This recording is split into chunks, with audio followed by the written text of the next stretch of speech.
नमस्कार दोस्तों, हमारे YouTube चैनल में आपका स्वागत है। आज हम आपके लिए श्री विष्णु पुराण के 5वें अंश का 22वां अध्याय लाए हैं। यहाँ हम बात करने वाले हैं जरासंध की पराजय की। तो चलिए भगवान विष्णु का नाम लेकर कि हम सब भक्तों पर अपनी कृपा बनाए रखें शुरू करते हैं इस अध्याय को।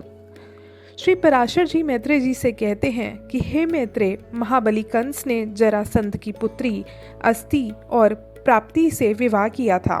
अतः वह अत्यंत बलिष्ठ मदराज क्रोधपूर्वक एक बहुत बड़ी सेना लेकर अपनी पुत्रियों के स्वामी कंस को मारने वाले श्री हरि को यादवों के सहित मारने की इच्छा से मथुरा पर चढ़ आया। मगधेश्वर जरासंध ने 23 अक्षौहिणी सेना के सहित आकर मथुरा को चारों ओर से घेर लिया। तब महाबली राम और जनार्दन थोड़ी सी सेना के साथ नगर से निकलकर जरासंध के प्रबल सैनिकों से युद्ध करने लगे। उस समय राम और कृष्ण अपने पुरातन शास्त्रों को ग्रहण करने का विचार करने लगे। हरि के स्मरण करते ही उनका शांग धनुष, अक्षय बाण युक्त 2 तरकश और कामोदकी नाम की गदा आकाश से आकर उपस्थित हो गए।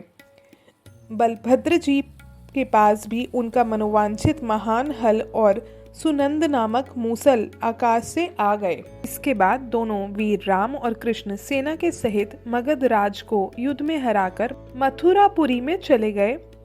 दुराचारी जरासंध को जीत लेने पर भी उसके जीवित चले जाने के कारण कृष्णचंद्र ने अपने को अपराजित नहीं समझा। जरासंध फिर उतनी ही सेना लेकर आया, किंतु राम और कृष्ण से पराजित होकर भाग गया। इस प्रकार मगधराज जरासंध ने राम और कृष्ण आदि यादवों से 18 बार युद्ध किया। इन सभी युद्धों में अधिक सैन्यशाली जरासंध थोड़ी सी सेना वाले यदुवंशियों से हारकर भाग गया। यादवों की थोड़ी सी सेना भी जो उसकी अनेक बड़ी सेनाओं से पराजित ना हुई, यह सब भगवान विष्णु के अंश अवतार श्री कृष्णचंद्र की सन्निधि का ही महात्म्य था।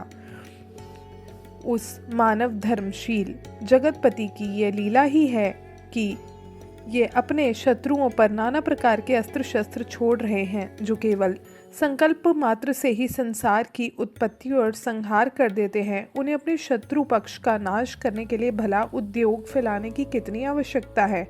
तथापि वह बलवानों से संधि और बलहीनों से युद्ध करके धर्मों का अनुवर्तन कर रहे हैं। वे कहीं साम, कहीं दान, कहीं भेद नीति का व्यवहार करते थे तथा कहीं दंड देते और कहीं से स्वयं भाग भी जाते थे। इस प्रकार मानव ध्येयधारियों की चेष्टाओं का अनुवर्तन करते हुए श्री जगतपति की अपनी इच्छा अनुसार लीलाएं होती रहती थी। इस प्रकार श्री विष्णु पुराण के 5वें अंश का 22वां अध्याय समाप्त होता है। 23वें अध्याय में हम द्वारका दुर्ग की रचना, काल यवन का भस्म होना और मुचुकुंद कृत भगवत स्तुति की बात करेंगे। धन्यवाद।